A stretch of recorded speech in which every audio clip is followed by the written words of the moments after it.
Olá e sejam bem-vindos a mais um Journal Club Appeal Evidente. O meu nome é David Rodrigues. Vamos iniciar aqui 2 episódios dedicados às vacinas contra a Covid-19. 2 episódios especiais, porque tenho um convidado muito especial.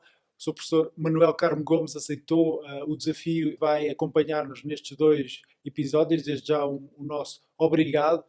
Mas para a introdução do tema temos 2 artigos que foram recentemente publicados, um no New England Journal of Medicine e outro na Lancet, que avaliam a eficácia e segurança, ao menos nestas análises interinas de ensaios de fase 3, o que visam é justamente avaliar a eficácia e segurança de vacinas contra a Covid-19. Os números são animadores, tanto um como o outro artigo reportam eficácias muito elevadas, se calhar até inesperadas, um perfil de segurança bastante aceitável. Sr. Professor, vamos iniciar justamente aqui. Esta eficácia e segurança é de facto animadora, os números impressionam. Estas vacinas são feitas com uma plataforma que nunca tinha sido utilizada para fabricar vacinas em grande escala, em massa e comercializá-las. Portanto, já havia experiência com estas vacinas, com esta tecnologia, melhor dito, de utilização do RNA, mas num âmbito muito limitado. E, portanto, não havia medições da eficácia no terreno que nos pudessem tranquilizar à partida. Daí que, no início, as expectativas que se colocaram foram de grande cautela e chegou-se normalmente a dizer que se tivesse 70-75% de eficácia já era bastante bom. Era bom porque estaríamos a combinar uma tecnologia que permite fazer vacinas rapidamente e em massa, com uma eficácia que andaria aí por essa zona dos 70-75%. Portanto, é óbvio que quando começaram a chegar as notícias de eficácias acima de 90, 94, 95, eu não dou muita importância a estes pormenores do 94, 95, isto praticamente é tudo o mesmo e só agora o tempo é que esclarecerá melhor, não é? Mas estes valores acima de 90% puseram as pessoas a chorar de felizes, não é? Porque realmente não foi uma boa surpresa, talvez das melhores surpresas que tivemos este ano, e eu digo isto porque é possível que esta tecnologia agora abra portas para todo um mundo, toda uma revolução no mundo da vacinologia. Esta tecnologia tem muitas vantagens e, portanto, ver estas eficácias que ainda por cima são coerentes porque nós detectamos esta eficácia não só globalmente, mas também depois quando vamos ver a grupos específicos. Quando olhamos só a certos grupos de idade, mantém-se a coerência destes valores acima de 90%, 93, 94, 95.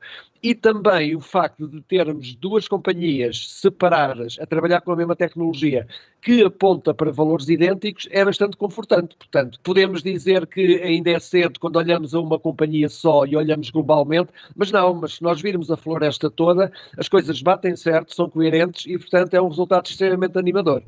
Eu diria que se perguntasse, não tenho dúvidas nenhumas, se perguntasse a 1000 cientistas em janeiro se nós teríamos vacinas destas tão rapidamente e com esta eficácia, eu garanto que não havia uma pessoa que dissesse que sim. E se dissesse, nós, enfim, perguntávamos o que é que tinha bebido ao almoço ou coisa assim do género. Ok, muito bem. Vamos ao outro lado da moeda. Vamos à segurança. Em relação à segurança, o que é que lhe ocorre dizer? No que diz respeito à segurança, há uma coisa que nos deve tranquilizar. A FDA, eu não sei se isto é muito conhecido, mas a FDA americana estabeleceu como exigência mínima que pelo menos metade das pessoas nos ensaios clínicos fossem acompanhadas durante 2 meses. As pessoas, não sei que estavam mais atentas, repararão que na altura a administração Trump não gostou desta imposição, porque isto impediu que a Pfizer, nomeadamente, conseguisse pedir a autorização de emergência antes das eleições. Mas a FDA foi muito firme nisto. E porquê 2 meses? Porque nós sabemos de experiência anterior que sempre que surgem efeitos adversos de vacinação que sejam frequentes e que sejam graves, eles aparecem sempre ao fim de, no máximo, 6 semanas. É isto que a experiência de décadas de vacinologia nos tem mostrado. Há um exemplo só que foge a isto, mas nem vale a pena falar nele. Ao exigir 8 semanas, 2 meses de acompanhamento de pelo menos metade dos voluntários, nós sabemos que a probabilidade de haver um efeito adverso frequente e que seja grave, estamos a falar de efeitos graves, é baixíssima, quer dizer, nós não estamos a contar com isso.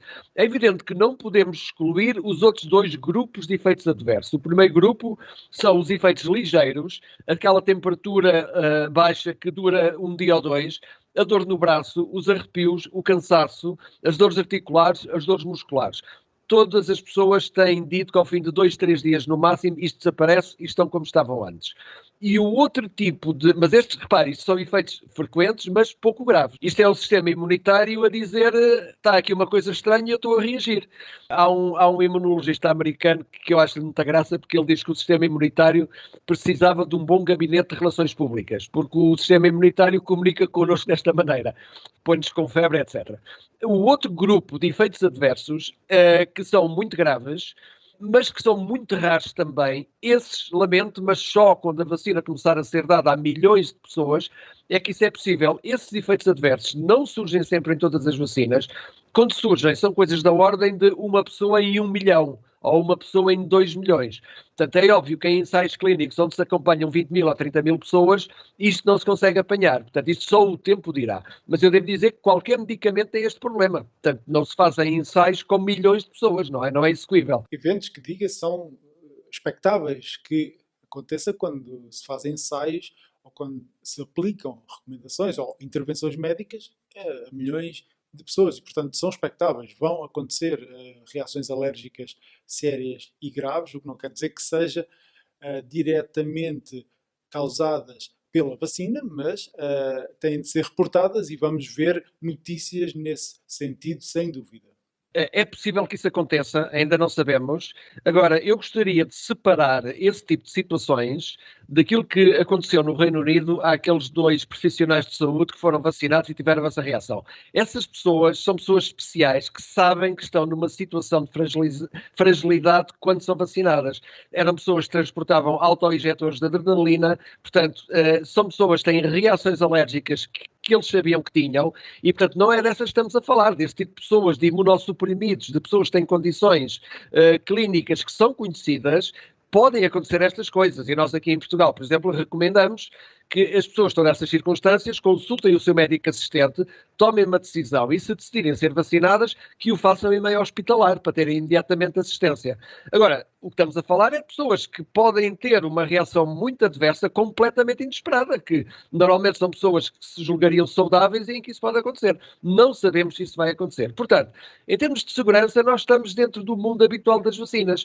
Eu não vejo nenhuma razão para considerar que estas vacinas são menos seguras do que aquelas que nós temos no nosso Programa Nacional de Vacinação. Portanto, estou relativamente tranquila em relação a isso. É evidente que os ensaios agora vão prosseguir, na medida do possível, porque há aqui uns aspectos éticos que vão complicar a continuação dos ensaios, mas, enfim, vamos estar atentos e ver. Portanto, eficácia e segurança, eu não estou especialmente preocupado para já. Estamos atentos, é um otimismo cauteloso, mas não há nenhuma razão para pensar que isto são vacinas que nesse aspecto são diferentes das outras. Aliás, eu devo dizer que em termos de Programa Nacional de Vacinação, nós temos vacinas que são muito menos eficazes que estas. Um exemplo é a gripe. A gripe e, por exemplo, a tuberculose, que, enfim, nós agora já não damos a tuberculose, mas há vacinas que têm uma eficácia muito controversa, muito mais do que estes valores, não é? E desculpe-me desde já por levantar esta questão que não estava no guião. Os resultados de eficácia com uma só dose são algo interessantes. E são interessantes no sentido de fazerem supor que uma dose pode atingir níveis de eficácia que, no contexto de uma escassez de vacinas e no contexto de uma necessidade de aplicação rápida das vacinas de forma a controlar a pandemia, pode ter interesse a aplicação de uma dose a mais gente versus a aplicação de 2 doses a menos gente. O que é que acha desta estratégia? Faz sentido termos esta estratégia em cima da mesa de aplicar apenas uma dose a mais indivíduos de forma a mais rapidamente chegar eventualmente a níveis de imunidade maiores e melhores? Há uma resposta muito técnica a essa pergunta que eu preferia começar por aí e depois vamos a seguir. A resposta muito técnica é: se os ensaios foram concebidos para 2 doses e as medições foram feitas para 2 doses e tudo foi acompanhado para 2 doses, nem se discute, são 2 doses. Esta é a resposta que muito tecnocrata, muito cientificamente correta, digamos assim. Agora, eu percebo perfeitamente o problema que põe, até lhe posso dizer mais. No caso, quer da Moderna, quer da Pfizer, de facto foi possível medir a eficácia a meio caminho entre a primeira dose e a segunda dose. Não são os 90%, mas são coisas que estão na casa dos 50%, 60%, o que numa situação de pandemia como nós estamos faz todo o sentido o problema que põe. O assunto foi bastante discutido nos Estados Unidos, este e outros assuntos que já têm uma componente que foge um bocadinho da caixa, não é? Tem inclusive uma vertente ética, digamos assim, que se mete aqui pelo meio, e eles decidiram que iam ficar, pelo menos é essa a posição oficial do regulador americano, iam mesmo ficar com as 2 doses. Qualquer outra decisão, portanto, como estava a sugerir, usar isto para dar a toda a gente e depois poderão receber a segunda dose ou não, consoante o evoluir da pandemia e a disponibilidade, é possível, tem vantagens e tem inconvenientes, como é óbvio, porque as pessoas não vão ficar com o mesmo grau de proteção que ficariam com as 2 doses. E há outro aspecto, que aí nós, enfim, podemos até ter mais reticências, é que a duração da imunidade que uma dose poderá dar, eu diria que é muito provável que seja inferior à duração que 2 doses dão. Portanto, nós com uma dose até poderíamos resolver o problema durante um ano, ou durante 7, 8, 9, 10 meses, mas depois, quando vier o outro inverno, eu não sei quantas destas pessoas que agora tomariam só uma dose é que ainda estariam protegidas. Portanto, coloca-se um ponto de interrogação tão grande que a mim me parece que é mais seguro ir pelas 2 doses. Uma outra questão interessante e que tem sido levantada é como é que é possível desenvolver as vacinas em 8 meses, 9 meses, 10 meses, ter uma vacina de um vírus que não se conhecia, como é que é possível termos em pouco tempo desenvolvido as vacinas, o que dá lugar às vezes a especulações que não são interessantes de alimentar. Importa se calhar esclarecer como é que isto aconteceu. As pessoas perguntam com um ar desconfiado como é que foi possível fazer vacinas destas tão rapidamente, quando é habitual que uma vacina leve 15 anos a ser desenvolvida. E eu gostava de dizer as 3 principais razões pelas quais isto aconteceu. A primeira razão é que, do ponto de vista tecnológico, o fabrico destas vacinas não requer trabalhar com o vírus. Isto é, não é necessário fazer culturas de vírus e ter laboratórios de alta segurança para fazer vacinas para este vírus. No dia 10 de janeiro, os chineses informaram a comunidade científica de qual era o código genético deste vírus. No dia 11 de janeiro, os laboratórios que trabalham com estas plataformas de RNA já estavam a conceder uma vacina. E eles nunca precisaram de entrar em contacto com o vírus para fazer a vacina. Portanto, isto faz toda a diferença. Isto poupa imenso tempo. Depois, estas vacinas são muito fáceis de replicar em laboratório, fazer em grandes quantidades.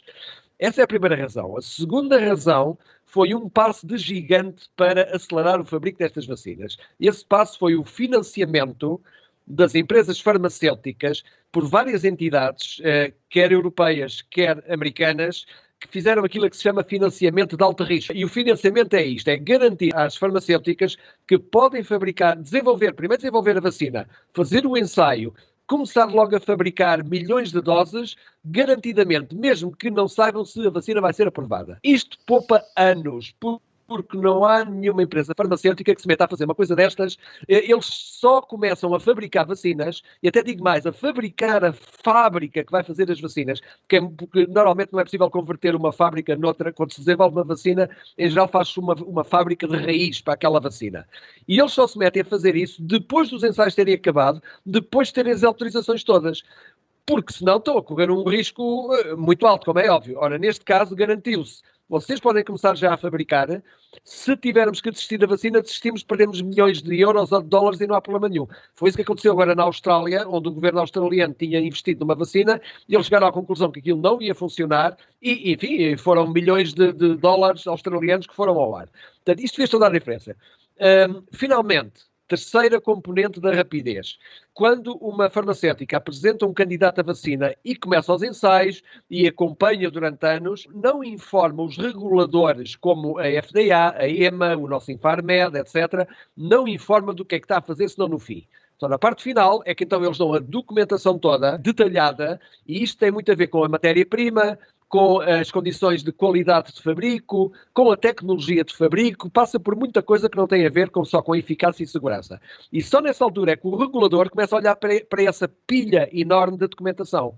Ora, no caso destas vacinas, mal a vacina foi concebida e se começou a fazer a fase 1 dos ensaios, os reguladores já estavam a receber a informação. A EMA entrou numa coisa chamada uma rolling review, em que eles praticamente todos os dias recebem informação dos fabricantes que dizem está-se a passar isto, está-se a passar aquilo, e estão em diálogo e eles vão perguntando, vão fazer perguntas e eles vão respondendo. Portanto, quando a EMA tiver que aprovar ou não estas vacinas, já só está a olhar para os resultados dos ensaios 3, eficácia e segurança. Já não tem que olhar para tudo o resto. Portanto, estas 3 componentes explicam como é que se pouparam anos com isto.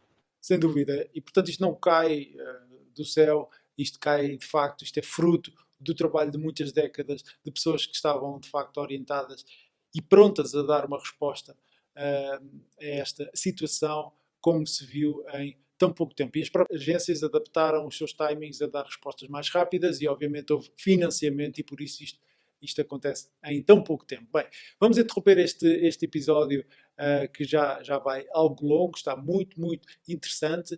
Agradecer a todos os que estão aí.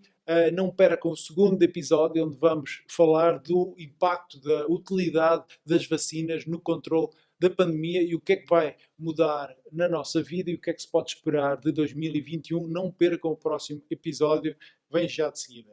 Da minha parte, muito orgulho e alegria. Até breve.